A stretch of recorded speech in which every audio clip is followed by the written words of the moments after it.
A very good morning. Welcome to the program, 8:41 a.m. And we are now going to be talking with Bishop Clyde Ramalaine. He is a political analyst. And we're going to be looking at the issue around Dr Dlamini Zuma says that she does not believe, rather, she wants the ANC step-aside rule to be amended at the party's December conference. Now, what is that all about? And how does that further uh, open the door for people who I believe may not be fit for political office? And if they have been fingered as being involved in corrupt activities, that the door is still left open for them to pursue a career in politics and further corrupt the country and the organizations. A very good morning to you, Bishop. Welcome to the program. Good morning to you and good morning to your listeners. Thank you for having me. Lovely to have you here. Your take on the issue around Dr. Dlamini Zuma's take on ANC step-aside rule to be amended, because she does suggest that when the step-aside rule is implemented, it still takes a good few months, possibly even years, for the particular case to be thoroughly investigated before a ruling can be made or judgment can be passed on the person. In the meanwhile, that politician is left in limbo. Yes. I think we must just trace our steps a bit back in terms of how the whole step-aside issue came about. You would recall that it was, I think, at NASDAQ in 2017, that the then MG, Gweden Montash, who's currently the chairperson of the ANC, gave a report, and in that report he then admitted that it would appear that corruption is endemic in that sense, and so that is the contextual background for the step-aside policy. The step-aside policy then, therefore, was aimed in its authenticity to ensure that you have the reputation of the entity kept, in check and respected in that regard. So I think the motivation for a step-aside policy is not the issue and should not be made the issue. Any organization or any entity that exists has a set of rules by which they conduct themselves, by which they apply themselves, and what informs their praxis. So in this regard, from that point of view, the step-aside policy, or rather rule, does not, in my opinion, present a problem. And I just want us to understand and be clear about that. What you have is the implementation of this policy in its practical outflow in the last 5 years has shown something else. And it has shown something else because the ANC remains an endemic, factionalized entity. Nobody can argue that, nobody can debate that. It is factionalized. And what then happened was that in 2020, you had the most senior ANC member ever within the office of the NOB charged in October, and that was the SG Ace Magashule. And since him being charged, you then had a set of events that unfolded until he was eventually stepping aside after being given 30 days to do so around about March 2021, which saw him effectively no longer occupying the position in warm body since May of 2021. And so the discussion with regard to step-aside review or step-aside reconsideration is not born from, or rather, it's not born from the fact that the ANC does not need something like that as a policy. The problem is in the implementation of what is going on here. When we then therefore hear Nkosazana Dlamini Zuma, who is now, of course, a candidate, rearticulate that which Ismakashula said a few weeks ago or a week ago, or that which so many people have said. I mean, Lindiwe Sisulu herself referred to this particular issue. So NBZ is not new, the first person to talk about this. You also recall that when the recent PEC in KwaZulu-Natal was elected, one of the first things that they came up with was to say that we need to reconsider the Stepaside issue. And so there is an increasing group of people that within the ANC have come to realize that this presents a problem at least in implementation, and therefore there would be strong discussions in this regard in the 55th conference coming up in December from the 16th till the 20th. So it is anticipated that this will be a hot topic to discuss, because we already have seen that a number of ANC politicians, even for this matter, a PEC, has already decided that they want to have this issue discussed.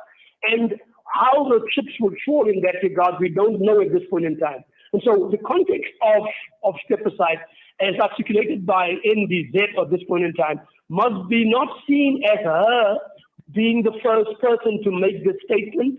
We can even argue and debate why she makes it, but maybe a different discussion or a different subject matter, because we are in an election season, and so it makes sense for her to also raise the issue while we know, in fact, we can go there now, while we know that she has been silent for 5 years. Mm-hmm. Absolutely. And how does this, I'm kind of wondering, and you're right, she is now busy playing politics here because she lost out on a crucial endorsement from her home region, that's eThekwini. They are now backing former health minister Zweli Mkhize for the ANC presidency, and he was fingered in the health scandal, the Digital Vibes scandal. And that also raises a lot of issue. You kind of also wonder, all those underlings, beneath him, did they perhaps take the fall for him so that he can now stand for the ANC presidency come the elective conference in December?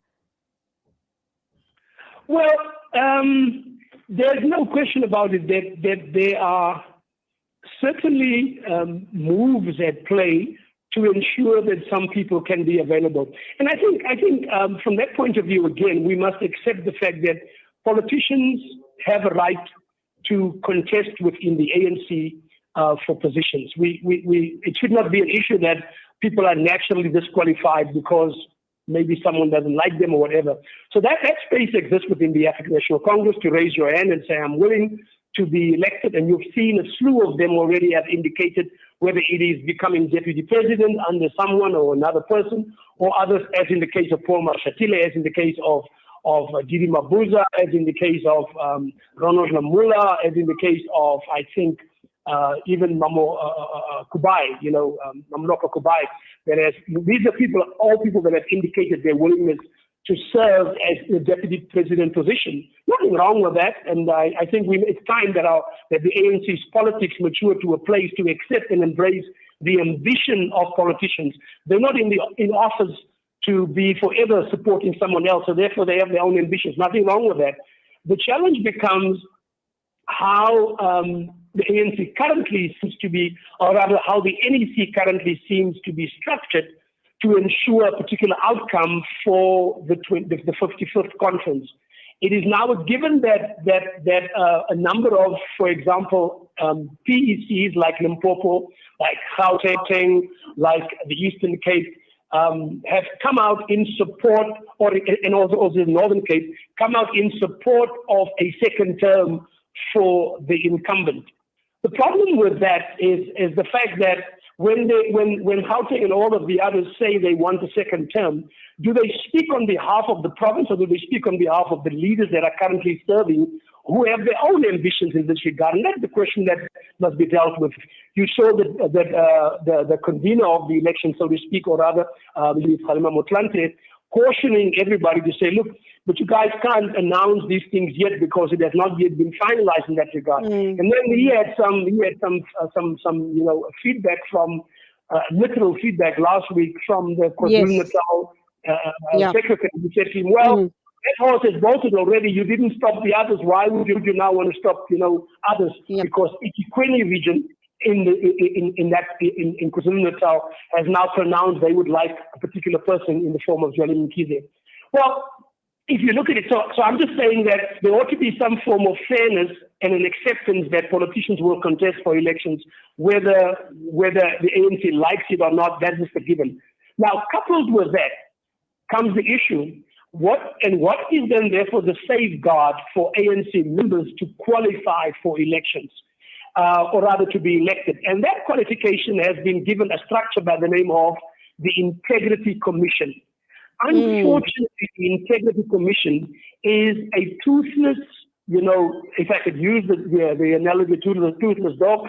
It can't really do anything. You've heard George Mashamba bemoan the fact that they are just simply being ignored. But then again, also the IC, as long as it wants to be, they are not consistent. And I'll give you examples of that. They're on record in 2020 to have said, in August, to have said that they have never cleared Didi Mabuza, they have never cleared Gwede Mantashe to serve. Yet you and I know they've been serving in the ANC and they've been serving as well in government structures. So now, if the IC then takes an issue, for example, with Mkhize, and they haven't even made a decision on Mkhize at this point in time also. If that's the case, then the question becomes, what rules are being applied here for the IC? So that's where the manipulation comes. So there's nothing consistent. There's no structure in the ANC currently that is exempted of its factionalist identity, and that's the problem. So you end up with a situation where even state apparatus like the NPA and the Hawks are open for abuse to ensure that cases are opened against certain individuals, while cases are not opened against others who are equally implicated. You have seen that the state capture report from Zondo has implicated Mantashe, Kodwa, Mashlobo, and a number of others. Yet none of them have been taken action against at this point in time. So what does this mean? Is it because they are on the side of the incumbent that there is a truculence or reluctance to have them charged or rather brought before a court? We have even seen how slow the NPA is reacting with regard to the president's own case. I mean, Absolutely. what is going on here? Then we have seen the NPA playing a different role in regards to the Godongwana issue, where all of a sudden there's no charges being leveled against him, and they're not going to be pursuing nothing against him. Come on, let's be real about this.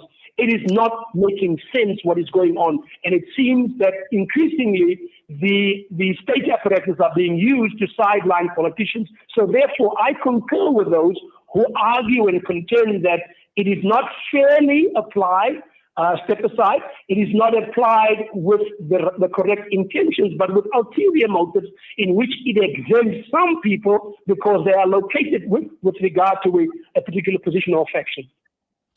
Bishop, unfortunately, that's the continuation of this circus playing out, sadly, at the expense of you and I and the rest of South Africans who pay hard-earned taxes to keep these clowns in positions of power, once again, at our expense. And that's where we have to leave it. Wonderful talking with you. Bishop Clyde Ramalaine, political analyst, talking to us about Dr. Dlamini Zuma wanting the Stepaside rule to be looked into. She believes it is unfair and unjust. Till the next time, Bishop, lovely talking with you. Go well. Thank you. Have a splendid day. Take care. God bless you. 8:54 exactly. News and views right here on Salam Media. Standing by to talk to us is the Tawheed Foundation COO, and that of course is you, Mohsin. Please do stand by. We'll be talking with you in less than a minute, inshallah.